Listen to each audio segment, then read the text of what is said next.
विजय तिलक, विजय तिलक, विजय तिलक, विजय तिलक, विजय तिलक, विजय तिलक, विजय। Break के बाद एक बार फिर से आप सभी का बहुत स्वागत है। महाकवरेज लगातार आप देख रहे हैं। महाराजगंज के नौतनवा सीट से बसपा प्रत्याशी अमन मणि त्रिपाठी से खास बातचीत की है हमारे संवाददाता बलराम पांडे ने, आपको सुनवाते हैं। आज पार्टी के प्रत्याशी अमन मणि त्रिपाठी जी मौजूद है। अमन मणि त्रिपाठी जी, ये बताइए कि कौन से मुद्दे इस बार नौतनवा विधानसभा में सबसे ज्यादा हावी हैं? विकास के मुद्दे, इलाके की बहबूदी के मुद्दे, सामाजिक समानता के मुद्दे, जिस पे हमने काम किया है, हमारे परिवार ने काम किया है, उन्हीं मुद्दों को लेकर के हम लोग भी और नौतनवा विधानसभा क्षेत्र की जनता खड़ी है। अगर बात की जाए तो आज मतदान हो रहा है महाराजगंज की 5 विधानसभाओं में, तो किस तरीके का माहौल है? खास तौर से अगर बात की जाए नौतनवा विधानसभा की, तो ये काफी हॉट सीट है। यहां से आप पहले निर्दलीय जीते, अब उसके बाद बसपा से चुनाव मैदान में हैं। तो क्या कुछ खास है इस विधानसभा में, और 5 साल में जो आपने काम किए हैं उनको जनता कितना सराह रही है? नहीं, पूरी तरीके से नौतनवा विधानसभा क्षेत्र की जनता हमारे विकास कार्यों से संतुष्ट होकर के, हमारे अन्य कार्यों से, विकास ही नहीं, क्षेत्र की बहबूदी, सांप्रदायिक सौहार्द, इन्हीं सब मुद्दों को लेकर के नौतनवा विधानसभा क्षेत्र की जनता हमारे साथ खड़ी है। और किसी बात की नहीं है, मैं कह रहा हूं कि उनका संरक्षण, उनकी हिफाजत करना हमारा धर्म है। हमने किया है, जो विकास काम था वो किया है, वो हमारे साथ खड़े हैं। अमन मणि जी, आप पर एक आरोप भी लगता है बाहुबली का, कि आप बाहुबली हैं, डरा के धमका के मतदाताओं को और मतदान कराते हैं। लेकिन क्या ये आरोप सही है जो विपक्षी दल लगा रहे हैं? नहीं, देखिए, वो अपने हार से बौखलाए हुए हैं और मनगढ़ंत बातें कर रहे हैं। ये मानसिक दिवालियापन हो जाता है लोगों का कि वो इस तरीके की बात करते हैं। वो खुद भी जान रहे हैं कि ये आज कहीं भी पॉसिबल नहीं है। आप किसी को डरा के, धमका के वोट ले लीजिए। आप किसी को अगर घूर भी दीजिएगा तो वो वोट आपको ज़िंदगी भर नहीं देता है। पूरे सरल स्वभाव के साथ, प्रार्थना और विनम्र भाव के साथ, निवेदन के साथ हम लोग क्षेत्र में जाकर के अपना प्रचार करते हैं और उनसे वोट मांगते हैं, उनको अपनी उपलब्धियां गिनाते हैं। अगर बात की जाए आपके पिताजी की, अमर मणि त्रिपाठी जी की, तो वो मंत्री भी रहे हैं और आप उनके बेटे हैं। आपने निर्दलीय चुनाव लड़ा 2017 में और आपने जीत दर्ज की। अगर महाराजगंज की बात करें तो 5 विधानसभाओं में एक विधानसभा सिर्फ नौतनवा है जहां पर निर्दलीय प्रत्याशी जीता, और वो प्रत्याशी था अमन मणि त्रिपाठी। और इस बार बसपा की टिकट से आप चुनाव मैदान में हैं, तो इसके पीछे की क्या वजह है कि बसपा से इस बार चुनाव मैदान में क्यों, निर्दलीय नहीं? लेट मी करेक्ट यू कि निर्दलीय मैं लौता उम्मीदवार पूरे उत्तर प्रदेश में हूँ। अन्य जो 2 निर्दलीय लोग आए थे उस किसी दल के सहयोग से, जहाँ पे सपा ने और कांग्रेस ने, चूंकि पैक्ट था तो अपना प्रत्याशी नहीं उतारा था, वो समर्थित प्रत्याशी थे। और बसपा से इसलिए क्योंकि बहन मायावती जी का आशीर्वाद हमारे पिताजी के साथ भी रहा। उनके सरकार में, बहन मायावती जी के सरकार में हमारे पिताजी मंत्री रहे और बहन मायावती जी ने जो कहा है उसको करके दिखाने का काम किया है। सामाजिक समानता, सर्वजन हिताय सर्वजन सुखाय के नारे को अमली जामा पहनाने का काम बहन मायावती जी ने किया है। नारे का नाम बदल देने से काम नहीं बदल जाता है, और नारे का नाम बदल देने से आप ग्रास रूट लेवल पे उसको कुछ न करिए, उसका पालन न करिए जो आप नारा दे रहे हैं, तो उससे नारे का नाम बदलने से कुछ होगा नहीं। ये नारा सबसे पहले बहन मायावती। ठीक है, तो अमन मणि त्रिपाठी को आपने यहाँ पर सुना, और इसी बीच एक बड़ी खबर मिल रही है, उसका भी रुख कर लेते हैं। बलरामपुर से खबर, जहां बैरिया सुरजनपुर में बूथ नंबर 357 पर ईवीएम खराब हो गई है। ईवीएम खराब होने के कारण मतदान बाधित हुआ है। ईवीएम मशीन बदलकर वोटिंग शुरू कराने की कोशिश वहां पर की जा रही है। बलरामपुर नगर के नॉर्मल स्कूल के बूथ नंबर 123 पर भी ईवीएम खराब होने की जानकारी सामने आ रही है। ईवीएम खराब होने से 2 घंटे से ज्यादा समय से मतदान बाधित है। लोगों की लंबी कतार वहां पर लगी हुई है, लेकिन ईवीएम खराब होने की वजह से वो मतदान नहीं कर पा रहे हैं। ये बड़ी खबर आपको बता दें, बैरिया सुरजनपुर में बूथ नंबर 357 पर ईवीएम खराब है, जिसकी वजह से मतदान वहां पर बाधित हो गया है।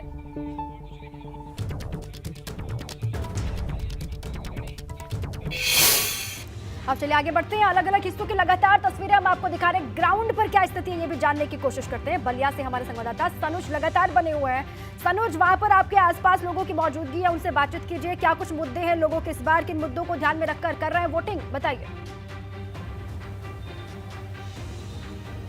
देखिए इस वक्त मैं खड़ा हूं भृगु ऋषि की तप स्थली पर और कहा जाता है कि भृगु ऋषि ने जो भृगु संहिता लिखी थी उसमें पहले ही किस्मत बता दी गई थी कि किसके साथ क्या होगा, लेकिन यहाँ की जनता नेताओं की किस्मत तय करेगी। और ये देखिए उनका उत्साह वाकई देखने वाला है। सुबह के वक्त जब पोलिंग शुरू हुई थी तब जरूर कम मतदाता पहुंच रहे थे, लेकिन अब किसी भी पोलिंग बूथ पर आप चले जाइए, आपको मतदाताओं की जो कतारें हैं वो इसी तरीके से यहाँ पर नजर आ जाएंगी। ये तस्वीरें हैं जुबली संस्कृत कॉलेज बलिया की और ये मतदाता काफी उत्साहित नजर आ रहे हैं। उनसे हम बातचीत कर लेते हैं कि उनके मुद्दे क्या है। सर आपसे जानना चाहूंगा कि वोट डालने आए हैं, बहुत कीमती वोट है आपका, मुद्दा क्या है आपके? वो विकास के लिए मुद्दा है जी, विकास होना चाहिए। अच्छा विकास आपके लिए मुद्दा, सर आपके लिए? जी, मेरे लिए भी वही मुद्दा है, विकास। अच्छा विकास, सर आप? विकास ही मुद्दा। आप सर? जी सर देखिए, पहले तो हम तो विकास तो पहली बात मुद्दा है ही, ऊपर से पूर्वांचल एक्सप्रेसवे जैसे बलिया तक पहले आयोजित हुआ था, बलिया तक आएगा, लेकिन उसको गाजीपुर तक ही रोक दिया गया। तो हमारा पहला डिमांड है कि उसको बलिया तक भी जोड़ा जाए। दूसरा है कि यहाँ पढ़ाई की लोग पलायन कर, लोग जाते हैं दूसरे कानपुर जाते, मैं कानपुर में जाकर पढ़ा हूँ, तो लोग मेडिकल कॉलेज यहाँ पे खुले, इंजीनियरिंग कॉलेज खुले, ताकि लोग यहाँ से बाहर ना जाएं, यहीं पे पढ़ें। और दूसरा रोड सड़कें जो कि अभी कुछ दिनों पहले चुनाव से पहले बनना चालू है, इससे अच्छा वो पहले बनती तो कितना सही होता। और मैं पहली बार वोट देने आया हूँ तो इसलिए उत्साहित। अच्छा पहली बार जी उत्साहित? जी देखिए तमाम मतदाता कितने उत्साहित हैं और देखिए बलिया में विकास की बात की जा रही है। बड़ा इंजीनियरिंग कॉलेज होने चाहिए, बड़े मेडिकल कॉलेज होने चाहिए, तो सुरक्षा, शिक्षा, स्वास्थ्य, इन तमाम मुद्दों को लेकर यहाँ के वोटर जो है वो वोट करने आए हैं। लेकिन ये तस्वीरें वाकई उत्साह बढ़ाने वाली हैं कि बलिया के मतदाता जिस तरीके से उत्साहित नजर आ रहे हैं, इसने कहीं ना कहीं कुछ प्रत्याशियों के दिलों की धड़कनें बढ़ा दी हैं, जबकि कुछ इस भीड़ को लेकर, मतदाताओं की कतारों को लेकर काफी उत्साहित यहाँ पर नजर आ रहे हैं। और देखिए बलिया में कई बड़े दिग्गज नेता हैं जिनकी प्रतिष्ठा आज दांव पर लगी हुई है, उनकी किस्मत ईवीएम में कैद हो जाएगी। नेता प्रतिपक्ष है राम गोविंद चौधरी हैं, उनकी प्रतिष्ठा दांव पर लगी हुई है।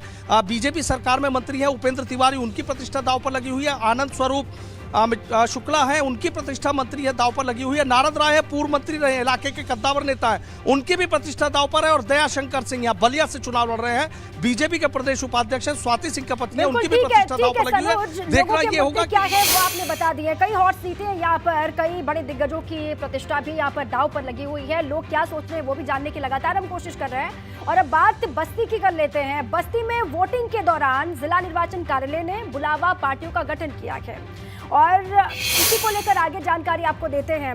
दरअसल मतदान को लेकर लोगों को जागरूक करने के लिए मतदान के दिन जो लोग छुट्टी मनाने के मूड में हैं, उन्हें बुलावा पार्टी घर घर जाकर मतदान के प्रति जागरूक कर रही है।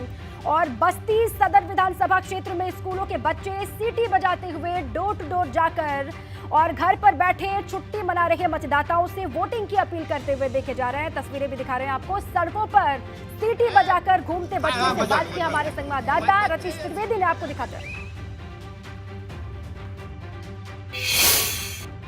बस्ती जनपद में आज मतदान करने के लिए वोटर्स घर से निकल रहे हैं और जो लोग नहीं निकल रहे हैं उनके लिए कुछ प्रबंध किए गए हैं। जिला निर्वाचन कार्यालय के द्वारा ऐसी बुलावा पार्टीज बनाई गई हैं जो बच्चों के लिए, बच्चे जिनके घर जा रहे हैं और जो लोग नहीं निकल रहे हैं मतदान के लिए, जो वोटिंग के लिए नहीं निकल रहे हैं, उनको जागरूक करने के लिए, उनको घर से निकालने के लिए ये बच्चों की टोली निकल के आ रही है। बुलावा पार्टी है, बुलावा टोली है ये, और इनमें कई सारे बच्चे हैं सीटी लिए हुए। सीटी बजाओ बेटा जरा, कैसे बजा रहे हो?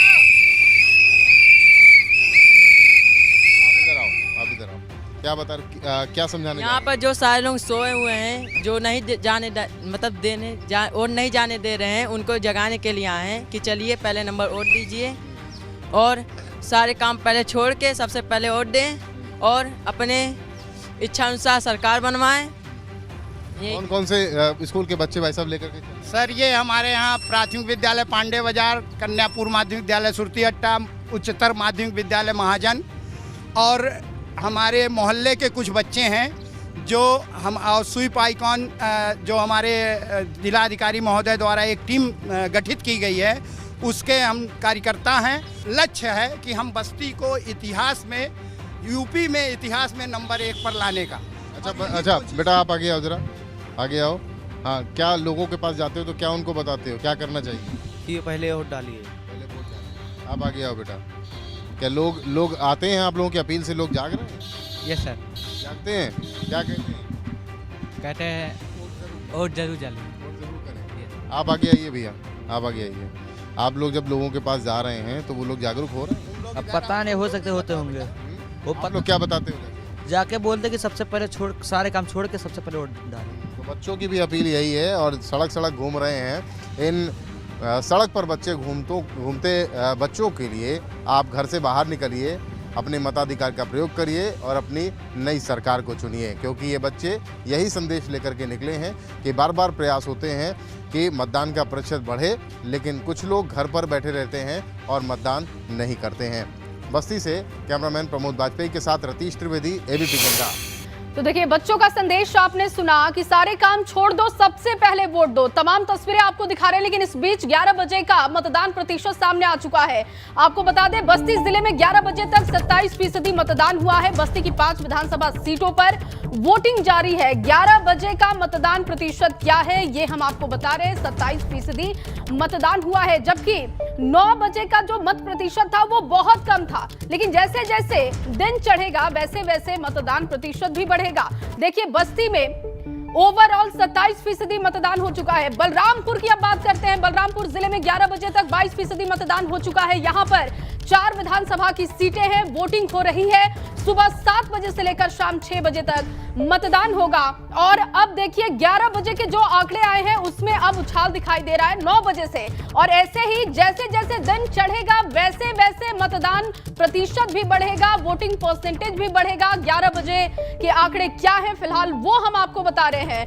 बलरामपुर की 4 विधानसभा सीटों पर वोटिंग हो रही है और बलरामपुर में ओवरऑल 22% मतदान हो चुका है। तो 11 बजे तक के आंकड़े आ चुके हैं। 10 जिलों की 57 सीटों पर हो रही है वोटिंग। 10 जिलों में बलरामपुर का जिला भी बहुत अहम है। बलरामपुर जिले की गेसड़ी सीट से गठबंधन प्रत्याशी एसपी यादव ने भी अपने मताधिकार का इस्तेमाल किया। वोट डालने के बाद हमारे संवाददाता ने उनसे खास बातचीत की। क्या कुछ कहा है उन्होंने, सुनाते हैं।